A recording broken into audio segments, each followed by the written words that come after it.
Genesis chapter 38. And it came to pass at that time that Judah went down from his brethren, and turned into a certain Adullamite, whose name was Hira. And Judah saw there a daughter of a certain Canaanite, whose name was Shua, and he took her and went in unto her. And she conceived and bare a son, and he called his name And she conceived again and bare a son, and she called his name Onan. And she yet again conceived and bare a son, and called his name Shelah. And he was at Chezib when she bare him. And Judah took a wife for his firstborn, whose name was Tamar. And Judah's firstborn, was wicked in the sight of the Lord, and the Lord slew him. And Judah said unto Onan, Go in unto thy brother's wife, and marry her, and raise up seed to thy brother. And Onan knew that the seed should not be his. And it came to pass, when he went in unto his brother's wife, that he spilled it on the ground, lest that he should give seed to his brother. And the thing which he did displeased the Lord. Therefore he slew him also. Then said Judah to Tamar his daughter-in-law, Remain a widow at thy father's house, till Shelah my son be grown. For he said, Lest peradventure he die also, as his brethren did. And Tamar went and dwelt in her father's house. And in process of time the daughter of Shua, Judah's wife, died. And Judah was comforted, and went up unto his sheep shearers to Timnath, he and his friend Hira the Adullamite. And it was told Tamar, saying, Behold, thy father-in-law goeth up to Timnath to shear his sheep. And she put her widow's garments off from her, and covered her with a veil, and wrapped herself, and sat in an open place which is by the way to Timnath. For she saw that Shelah was grown, and she was not given unto him to wife. When Judah saw her, he thought her to be an harlot, because she had covered her face. And he turned unto her by the way, and said, Go to, I pray thee, let me come in unto thee. For he knew not that she was his daughter-in-law. And she said, What wilt thou give me, that thou mayest come in unto me? And he said, I will send thee a kid from the flock. And she said, Wilt thou give me a pledge till thou send it?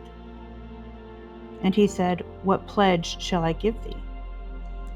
And she said, Thy signet, and thy bracelets, and thy staff that is in thine hand. And he gave it her, and came in unto her, and she conceived by him. And she arose and went away, and laid by her veil from her, and put on the garments of her widowhood. And Judah sent the kid by the hand of his friend the Adullamite, to receive his pledge from the woman's hand. But he found her not. Then he asked the men of that place, saying, Where is the harlot that was openly by the wayside? And they said, There was no harlot in this place.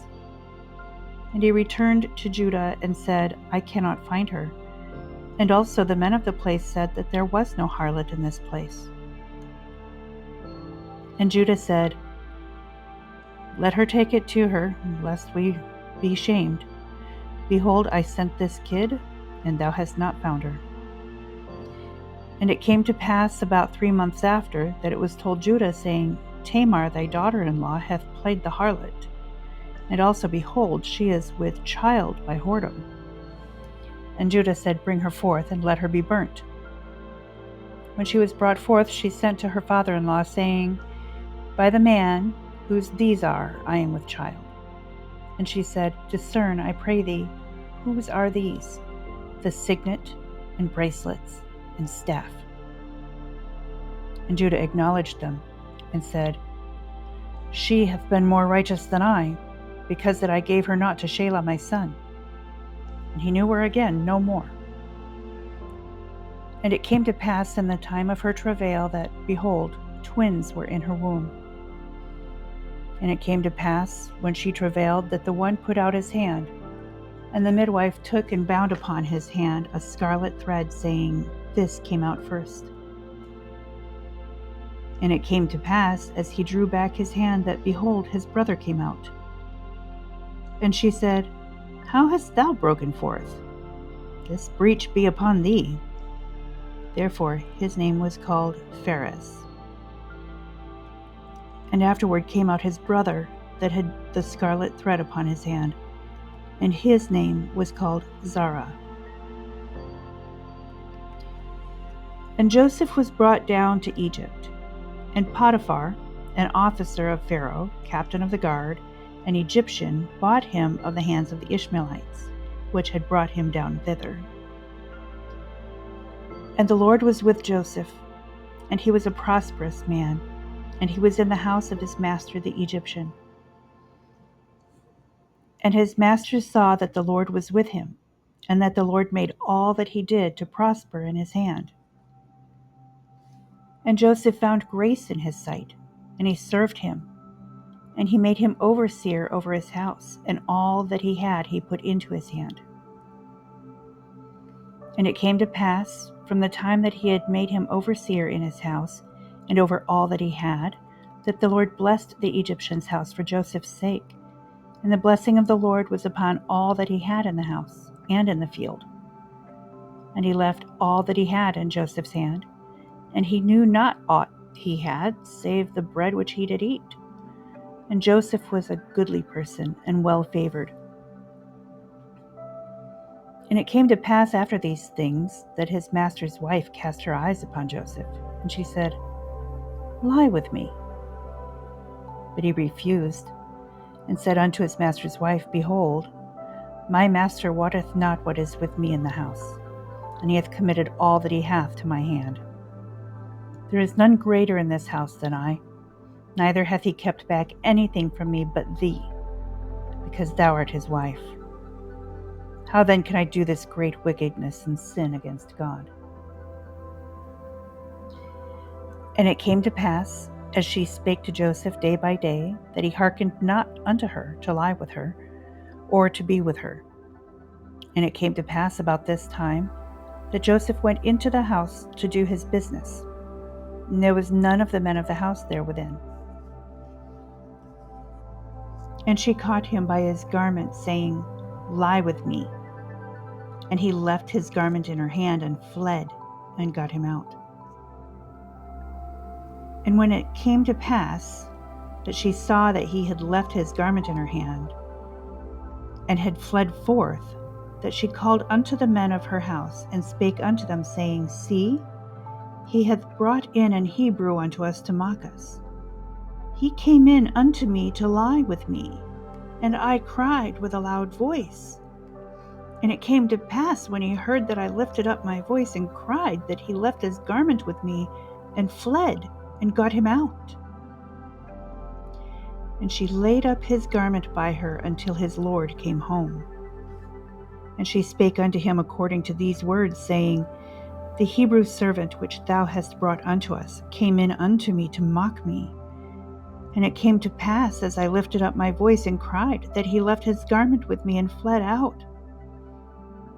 And it came to pass, when his master heard the words of his wife, which she spake unto him, saying, "After this manner did thy servant to me," that his wrath was kindled.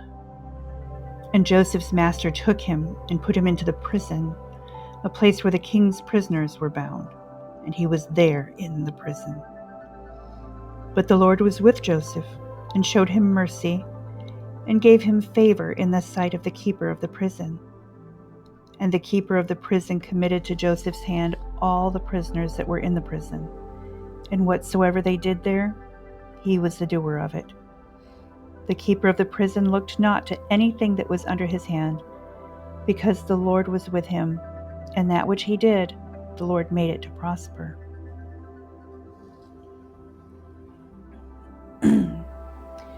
Genesis chapter 40. And it came to pass after these things, that the butler of the king of Egypt and his baker had offended their lord the king of Egypt. And Pharaoh was wroth against two of his officers, against the chief of the butlers, and against the chief of the bakers. And he put them in ward in the house of the captain of the guard, into the prison, the place where Joseph was bound. And the captain of the guard charged Joseph with them, and he served them, and they continued a season in ward. And they dreamed a dream, both of them, each man his dream in one night, each man according to the interpretation of his dream, the butler and the baker of the king of Egypt, which were bound in the prison. And Joseph came in unto them in the morning, and looked upon them, and behold, they were sad. And he asked Pharaoh's officers that were with him in the ward of his lord's house, saying, Wherefore look ye so sadly today? And they said unto him, We have dreamed a dream, and there is no interpreter of it.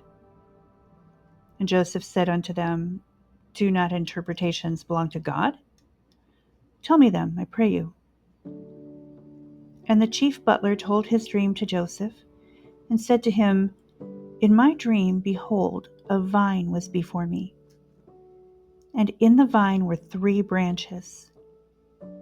And it was as though it budded, and her blossoms shot forth, and the clusters thereof brought forth ripe grapes. And Pharaoh's cup was in my hand, and I took the grapes and pressed them into Pharaoh's cup, and I gave the cup into Pharaoh's hand. And Joseph said unto him, This is the interpretation of it. The 3 branches are 3 days. Yet within 3 days shall Pharaoh lift up thine head, and restore thee unto thy place. And thou shalt deliver Pharaoh's cup unto his hand, after the former manner when thou wast his butler. But think on me when it shall be well with thee, and show kindness, I pray thee, unto me, and make mention of me unto Pharaoh, and bring me out of this house. For indeed I was stolen away out of the land of the Hebrews, and here also have I done nothing that they should put me into the dungeon. When the chief baker saw that the interpretation was good, he said unto Joseph, I also was in my dream, and behold, I had 3 white baskets on my head. And in the uppermost basket there was of all manner of bake meats for Pharaoh, and the birds did eat them out of the basket upon my head. And Joseph answered and said, This is the interpretation thereof. The 3 baskets are 3 days. Yet within 3 days shall Pharaoh lift up thy head from off thee, and shall hang thee on a tree, and the birds shall eat thy flesh from off thee. And it came to pass the 3rd day, which was Pharaoh's birthday, that he made a feast unto all his servants. And he lifted up the head of the chief butler and of the chief baker among his servants. And he restored the chief butler unto his butlership again, and he gave the cup into Pharaoh's hand. But he hanged the chief baker, as Joseph had interpreted to them. Yet did not the chief butler remember Joseph, but forgat him.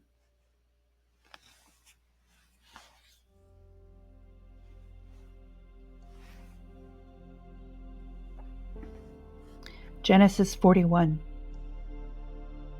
And it came to pass at the end of 2 full years that Pharaoh dreamed, and behold, he stood by the river. And behold, there came up out of the river 7 well-favored kine and fat-fleshed, and they fed in a meadow. And behold, 7 other kine came up after them out of the river, ill-favored and lean-fleshed, and stood by the other kine upon the brink of the river. And the ill-favored and lean-fleshed kine did eat up the 7 well-favored and fat kine. So Pharaoh awoke. And he slept and dreamed the 2nd time, and behold, 7 ears of corn came up upon one stalk, rank and good. And behold, 7 thin ears, and blasted with the east wind, sprung up after them. And the 7 thin ears devoured the 7 rank and full ears. And Pharaoh awoke, and behold, it was a dream. And it came to pass in the morning that his spirit was troubled, and he sent and called for all the magicians of Egypt, and all the wise men thereof. And Pharaoh told them his dream, but there was none that could interpret them unto Pharaoh. Then spake the chief butler unto Pharaoh, saying, I do remember my faults this day. Pharaoh was wroth with his servants, and put me in ward in the captain of the guard's house, both me and the chief baker. And we dreamed a dream in one night, I and he. We dreamed each man according to the interpretation of his dream. And there was with us there a young man, an Hebrew, servant to the captain of the guard. And we told him, and he interpreted to us our dreams. To each man according to his dream did he interpret. And it came to pass, as he interpreted to us, so it was. Me he restored unto mine office, and him he hanged. Then Pharaoh sent and called Joseph, and they brought him hastily out of the dungeon. And he shaved himself, and changed his raiment, and came in unto Pharaoh. And Pharaoh said unto Joseph, I have dreamed a dream, and there is none that can interpret it. And I have heard say of thee, that thou canst understand a dream to interpret it. And Joseph answered Pharaoh, saying, It is not in me. God shall give Pharaoh an answer of peace. And Pharaoh said unto Joseph, In my dream, behold, I stood upon the bank of the river. And behold, there came up out of the river 7 kine, fat-fleshed and well-favored, and they fed in a meadow. And behold, 7 other kine came up after them, poor and very ill-favored and lean-fleshed, such as I never saw in all the land of Egypt for badness. And the lean and the ill-favored kine did eat up the first 7 fat kine. And when they had eaten them up, it could not be known that they had eaten them, but they were still ill-favored as at the beginning. So I awoke. And I saw in my dream, and behold, 7 ears came up in one stalk, full and good. And behold, 7 ears, withered thin and blasted with the east wind, sprung up after them. And the thin ears devoured the 7 good ears. And I told this unto the magicians, but there was none that could declare it to me. And Joseph said unto Pharaoh, The dream of Pharaoh is one. God hath showed Pharaoh what he is about to do. The 7 good kine are 7 years, and the 7 good ears are 7 years. The dream is one. And the 7 thin and ill-favored kine that came up after them are 7 years. And the 7 empty ears blasted with the east wind shall be 7 years of famine. This is the thing which I have spoken unto Pharaoh. What God is about to do, he showeth unto Pharaoh. Behold, there come 7 years of great plenty throughout all the land of Egypt. And there shall arise after them 7 years of famine. And all the plenty shall be forgotten in the land of Egypt, and the famine shall consume the land. And the plenty shall not be known in the land by reason of that famine following, for it shall be very grievous. And for that the dream was doubled unto Pharaoh twice. It is because the thing is established by God, and God will shortly bring it to pass. Now therefore let Pharaoh look out a man discreet and wise, and set him over the land of Egypt. Let Pharaoh do this, and let him appoint officers over the land, and take up the 5th part of the land of Egypt in the 7 plenteous years. And let them gather all the food of those good years that come, and lay up corn under the hand of Pharaoh, and let them keep food in the cities. And that food shall be for store to the land against the 7 years of famine, which shall be in the land of Egypt, that the land perish not through the famine. And the thing was good in the eyes of Pharaoh, and in the eyes of all his servants. And Pharaoh said unto his servants, Can we find such a one as this is, a man in whom the Spirit of God is? And Pharaoh said unto Joseph, Forasmuch as God hath showed thee all this, there is none so discreet and wise as thou art. Thou shalt be over my house, and according unto thy word shall all my people be ruled. Only in the throne will I be greater than thou. And Pharaoh said unto Joseph, See, I have set thee over all the land of Egypt. And Pharaoh took off his ring from his hand, and put it upon Joseph's hand, and arrayed him in vestures of fine linen, and put a gold chain around his neck. And he made him to ride in the second chariot which he had. And they cried before him, Bow the knee. And he made him ruler over all the land of Egypt. And Pharaoh said unto Joseph, I am Pharaoh, and without thee shall no man lift up his hand or foot in all the land of Egypt. And Pharaoh called Joseph's name Zaphnath-Paneah, and he gave him to wife Asenath, the daughter of Potiphar, priest of On. And Joseph went out over all the land of Egypt. And Joseph was 30 years old when he stood before Pharaoh king of Egypt. And Joseph went out from the presence of Pharaoh, and went throughout all the land of Egypt. And in the 7 plenteous years the earth brought forth by handfuls. And he gathered up all the food of the 7 years which were in the land of Egypt, and laid up the food in the cities. The food of the field, which was round about every city, laid he up in the same. And Joseph gathered corn as the sand of the sea, very much, until he left numbering, for it was without number. And unto Joseph were born 2 sons before the years of famine came, which Asenath, the daughter of Potiphar, priest of On, bare unto him. And Joseph called the name of the firstborn Manasseh. For God, said he, hath made me forget all my toil, and all my father's house. And the name of the second called he Ephraim. For God hath caused me to be fruitful in the land of my affliction. And the 7 years of plenteousness that was in the land of Egypt were ended. And the 7 years of dearth began to come, according as Joseph had said. And the dearth was in all lands, but in all the land of Egypt there was bread. And when all the land of Egypt was famished, the people cried to Pharaoh for bread. And Pharaoh said unto all the Egyptians, Go unto Joseph. What he saith to you, do. And the famine was over all the face of the earth. And Joseph opened all the storehouses, and sold unto the Egyptians. And the famine waxed sore in the land of Egypt. And all countries came into Egypt to Joseph for to buy corn, because that the famine was so sore in all lands.